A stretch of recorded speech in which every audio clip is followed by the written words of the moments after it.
अस्सलाम दोस्तों, इनसाइड भी मौज़ूम फ़खर में खुश आमदीद। इसराइल है, लेकिन अब महज 11 मिनट में इसराइल था हो जाएगा, सफ़े हस्ती से मिट जाएगा इसराइल। लेकिन इसके लिए अब महज हुक्म इलाही का इंतज़ार बाकी है, क्योंकि पाकिस्तान और सऊदी अरब के दरमियान होने वाली इस डिफेंस डील के बाद जो इसराइल से महज 11 मिनट की मुसाफत यानी फ़ज़ाई मुसाफत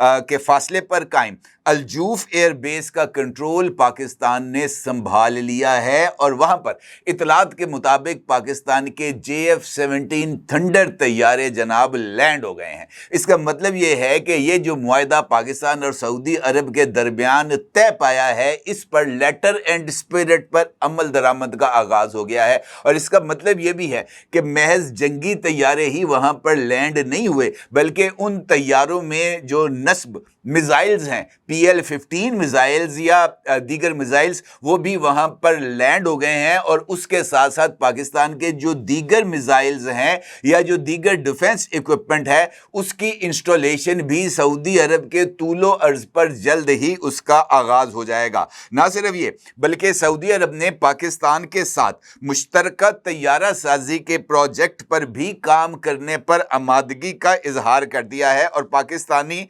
दिफाई शोबे में तैयारा साजी के हवाले से जारी प्रोग्राम, जिसका नाम प्रोजेक्ट अज़म है, उसको भी मुश्तरका तौर पर आगे बढ़ाने पर आमादगी का इजहार कर दिया है। अब इस ताज़ा तरीन डेवलपमेंट इस वजह से भी अहमियत की हामिल है कि सऊदी अरब की मुतअद्दिद एयर बेसिस को अमेरिका को इस्तेमाल करने की मशरूत इजाज़त दी गई है। लेकिन इन एयर बेसिस का मुकम्मल कंट्रोल सऊदी रॉयल फोर्सेस के पास है। सिर्फ अलजूफ एयर बेस ही वो वाहिद एयर बेस है जिस पर अमेरिका की मौजूदगी नहीं है। तो इसका मतलब ये है कि इस एयर बेस का इंतखाब या इस एयर बेस को पाकिस्तान के सुपुर्द करने का जो फैसला है, वो ना सिर्फ बहुत ज़्यादा सोच समझ कर किया गया है, बल्कि इस बात को मद्देनज़र रख कर भी किया गया है कि इस एयर बेस पर अमेरिका के असरात जो हैं वो मौजूद ना हों। और इसी वजह से अलजूफ एयर बेस का इंतखाब किया गया है। इसके साथ साथ इसराइल के खिलाफ सफ बंदी भी जारी है। कैसे? ये एक बड़ा ही इंपॉर्टेंट सवाल है। ये सवाल भी अहमियत का हामिल है कि कौन कौन सी एयर बेस को अमेरिका इस्तेमाल कर सकता है और इस इस्तेमाल की शराइत माजी में क्या रही हैं, और क्या अब ये जो सऊदी एयर बेसिस हैं, इनको अमेरिका के ज़ेरे इस्तेमाल रहने के हवाले से जो एग्रीमेंट है, क्या उसको जारी रखा जाएगा या उसके अंदर किसी तरह की कोई तरमीम की जाएंगी। अलजूफ एयर बेस से इसराइल का फासला कितना है और कौन कौन से शहर इस एयर बेस के ज़रिए निशाना बनाए जा सकते हैं। इंपॉर्टेंट सूरत हाल है, इंपॉर्टेंट सवालात हैं जनाब, इनके जवाबात को तलाश करते हैं। क्या आप एक बिजनेस ओनर हैं और चाहते हैं कि आपका ब्रांड ज्यादा से ज्यादा लोगों तक पहुंचे? हमारे पास है आपके लिए एक बेहतरीन मौका। हमारे YouTube चैनल पर रोजाना हजारों लोग वीडियोस देखते हैं। ये वही लोग हैं जो बाखबर, बाशऊर और फैसला करने वाले हैं। अब आप अपने बिजनेस को बराह रास्त हमारे YouTube चैनल पर प्रमोट कर सकते हैं। प्रोडक्ट प्लेसमेंट और स्पॉन्सर्ड सेगमेंट्स के जरिए आप अपने ब्रांड को लाखों पोटेंशियल कस्टमर्स तक पहुंचा सकते हैं। तो देर किस बात की, आज ही अपने बिजनेस को नए लेवल पर ले जाएं। For more information, call us 9233812280. अगर देखा जाए तो पूरी दुनिया के लिए ये जो पेशरफ्त हुई है पाकिस्तान और सऊदी अरब के दरमियान, ये एक अचानक और चौंका देने वाली पेशरफ्त थी। और इस पेशरफ्त ने दुनिया भर के जो मुख्तलिफ तज्जिया निगार हैं उनको भी हैरान करके रख दिया, क्योंकि चंद मुबस्सरीन का ये मानना है कि ये स्ट्रेटेजिक मुआहदा ताकत के इलाकाई तवाज़ुन में एक बड़ी तब्दीली का सबब बन सकता है और खित्ते से मुतल्लिक इसराइल की हिकमत अमली को भी मुतासर कर सकता है। इस हवाले से Australian institute for Europe and security policies की डायरेक्टर रिसर्चर वलीना चाकरवा का ख्याल है कि सऊदी अरब और पाकिस्तान के दरमियान मुश्तरका दफाई मुआहदा एक अचानक और चौंका देने वाली जुग्राफियाई पेशरफ्त की नुमाइंदगी करता है। उनके बकौल इससे ये जाहिर होता है कि रियाज अब मुकम्मल तौर पर अमरीकी तहफ़्फ़ुज़ पर इन्हिसार से मुतमईन नहीं है। उनका ये भी कहना है کہ اس معاہدے کے ساتھ مشرق وسطی اور جنوبی ایشیا ایک نئی جغرافیائی سیاسی حقیقت میں داخل ہو رہے ہیں۔ اسی طرح بی بی سی سے انٹرویو میں سعودی سیاسی محقق مبارک العتیق کا کہنا تھا کہ یہ معاہدہ حیران کن نہیں، سعودی عرب اور پاکستان 80 برس سے ایک دوسرے کے ساتھ تعاون کر رہے ہیں اور یہ سب کو معلوم ہے۔ البتہ اس معاہدے کا خاص پہلو یہ ہے کہ یہ ایسے وقت میں ہوا جب خطہ اور عالمی برادری انتہائی پیچیدہ سیاسی صورتحال سے گزر رہی ہے، اور چونکہ اس معاہدے کے تحت جو دفاعی ایکوپمنٹ پاکستان کے پاس موجود ہے اس کو استعمال کرنے کا حق سعودی عرب کے پاس بھی موجود ہے، لہٰذا اس حوالے سے پاکستان کی ایٹمی صلاحیت کے ایشو کو لے کر بہت سارے سوالات بھی پیدا ہو رہے ہیں، اور ان سوالات کا مختلف طریقے سے جواب دینے کی کوشش بھی کی جا رہی ہے، کیونکہ اگر پاکستان کے پاس ایٹمی صلاحیت موجود ہے جو کہ ہے، اور پاکستان کو اگر جو حجاز مقدس ہے خاص طور پر مکہ مکرمہ اور مدینہ المنورہ، اگر اس کی حفاظت کی ذمہ داری پاکستان کو دی گئی ہے اور پورے حجاز کی ذمہ داری دی گئی ہے، تو اس کا مطلب یہ ہے کہ اگر ان دو مقدس مقامات کے ساتھ ساتھ کسی اور جگہ پر بھی جو ہے وہ خطرے کا امکان پیدا ہو یا اس طرح کی صورتحال پیدا ہو جب یہ جو ایٹمی ڈیٹرنس ہے اس کو شو کرنے کی نوبت آئے، تو پھر اس کو شو بھی کیا جائے گا۔ میرا نہیں خیال کہ اس حوالے سے کسی طرح کا کوئی ابہام ہے، لیکن چونکہ مختلف جو انٹرنیشنل آرگنائزیشنز ہیں اور کچھ انٹرنیشنل کنونشنز ہیں، اس کے تحت پاکستان کا یہ ماننا ہے کہ اس کی جو ایٹمی ڈیٹرنس ہے وہ انڈیا کے خلاف اس نے بنائی ہے، اور اس ڈیٹرنس کو وہ انڈیا کے خلاف سیکنڈ سٹرائک کے طور پر ہی استعمال کرے گا۔ لیکن چونکہ اب جو نئی تصویراتی تبدیلیاں آ چکی ہیں اور پاکستان کو سعودی عرب کی صورت میں ایک اسٹریٹجک ڈیپتھ بھی حاصل ہو گئی ہے، تو مجھے نہیں لگتا کہ پاکستان کے اس حوالے سے جو اس معاہدے کے تحت جو چیزوں کو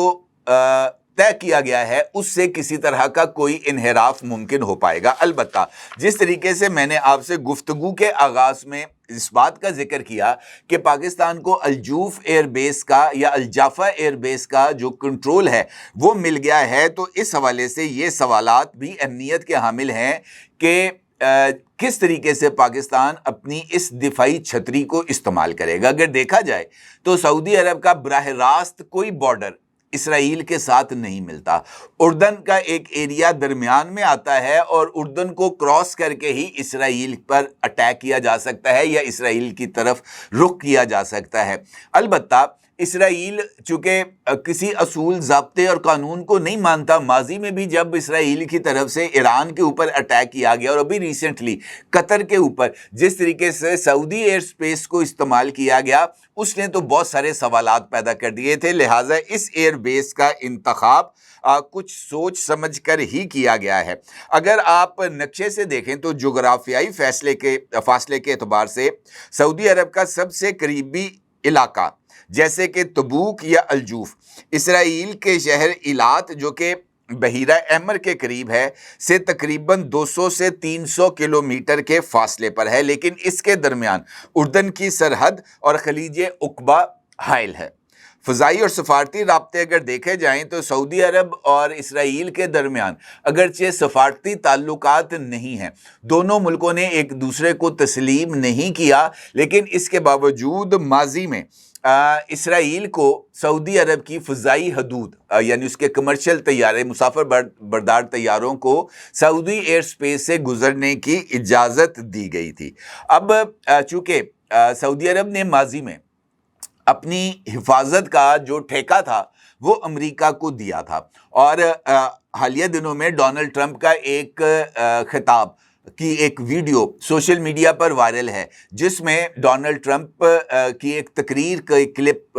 کو جو ہے وہ پیش کیا گیا ہے، جس میں ڈونلڈ ٹرمپ یہ کہتے ہوئے پائے جاتے ہیں کہ انہوں نے سعودی فرما روا سے یہ بات کی ہے کہ آپ اس وجہ سے تخت نشین ہیں کہ امریکہ یہاں پر موجود ہے. اگر امریکہ آپ کی حفاظت کی ذمہ داری سے دستبردار ہو جائے تو ایک ہفتے میں آپ کا تیا پانچا ہو کے رہ جائے گا. یہ اس ڈونلڈ ٹرمپ کا یہ تضحیک امیز جو کلپ ہے یہ سوشل میڈیا پر ایک مرتبہ پھر وائرل ہوا ہے, اور اس کی بنیادی وجہ یہی ہے کہ چونکہ وہاں پر امریکن ڈیفنس سسٹم تھیڈ اور پیٹریاٹ یہ سعودی عربیہ میں انسٹالڈ ہیں. اس کے ساتھ ساتھ مختلف ایئر بیسز ہیں جہاں پر امریکہ کو ایکسیس حاصل ہے.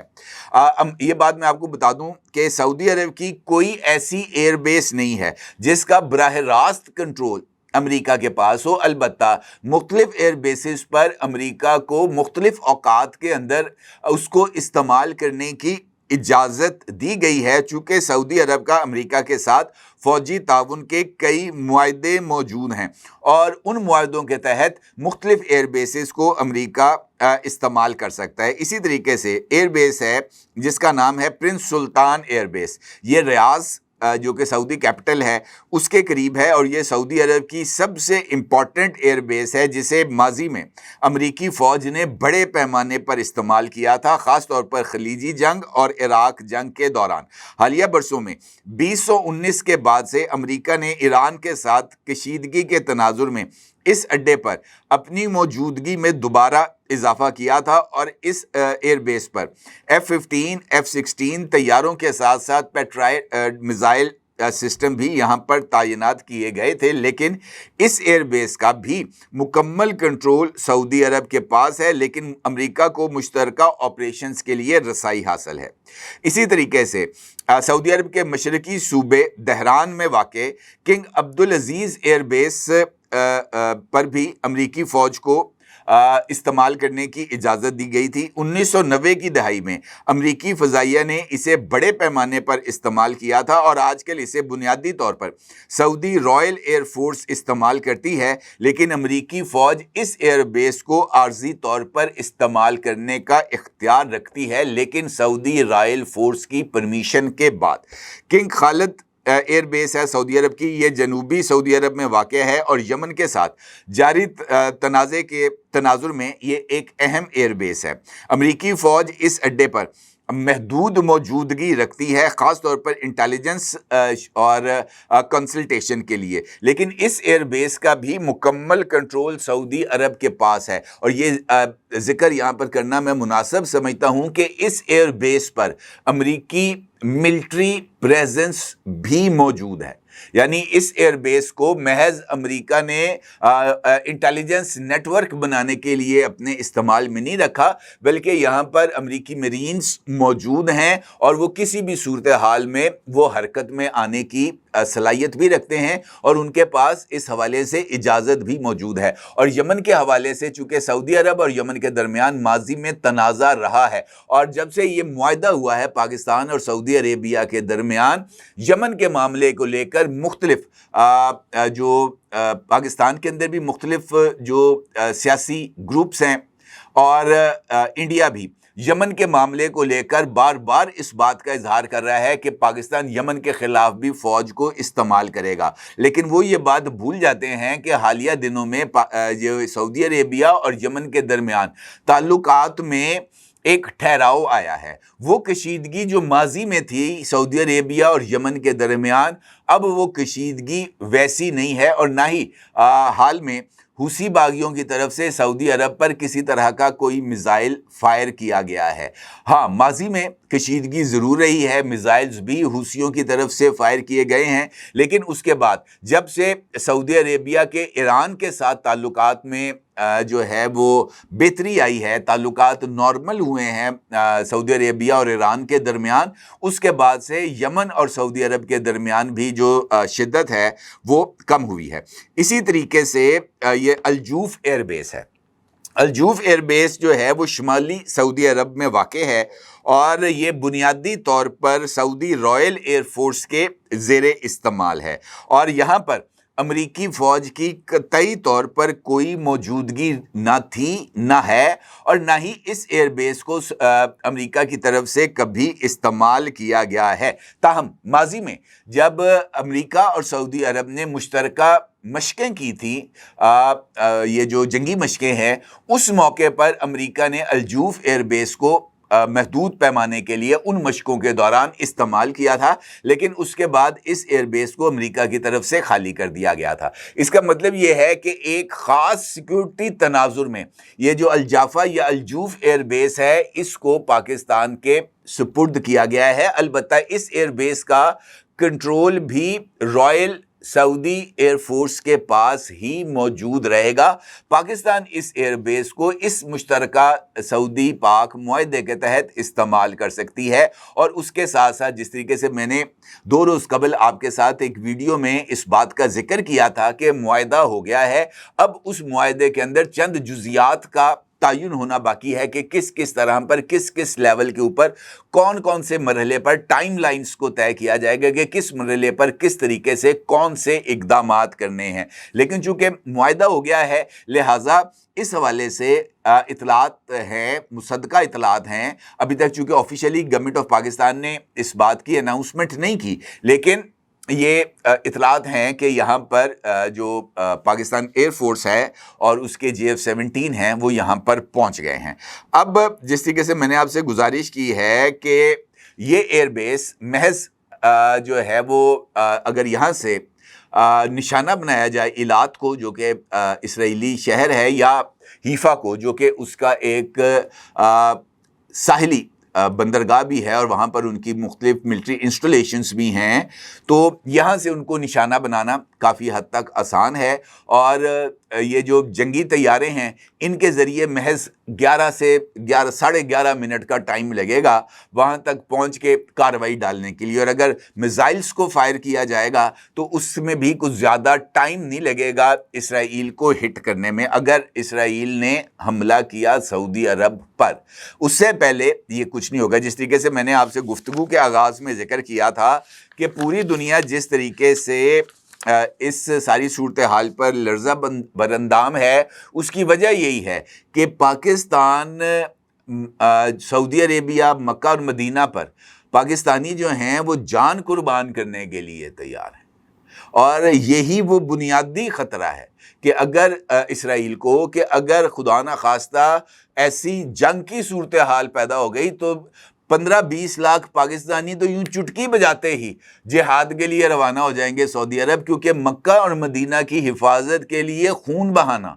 ये तो हम पाकिस्तानियों, तमाम मुसलमानों का, लेकिन पाकिस्तानियों का तो ये एक ऐसा दरीना ख्वाब है, आरजू है कि जनाब हमें मक्का और मदीना की खाक के ऊपर मौत मिले। यहाँ से लोग जो हज और उम्रा करने जाते हैं, वो यहाँ से दुआएं करते हुए जाते हैं कि या अल्लाह पाक, हमारी अगर रूह कब्ज़ करनी है तो मक्का या मदीना में करना, ताकि हम जन्नतुल बकी में दफन हो सके। इस तरह की ख्वाहिशें यहाँ से लोग लेके जाते हैं। तो ये जो जिस तरह मैंने आपसे गुफ्तगू के आगाज़ में कहा कि इसराइल है, लेकिन अगर इसराइल ने केले के छिलके पर पाँव रखा, किसी तरह की कोई हरकत करने की कोशिश की, तो फिर इसराइल को दुनिया के नक्शे से मिटने में महज 11 मिनट लगेंगे। और 11 मिनट के बाद, अगर आज इसराइल है तो 11 मिनट के बाद इसराइल था हो जाएगा, क्योंकि फिर वो हुक्म रब्बी होगा। और हुक्म रब्बी जब आएगा तो फिर आप अंदाज़ा लगा सकते हैं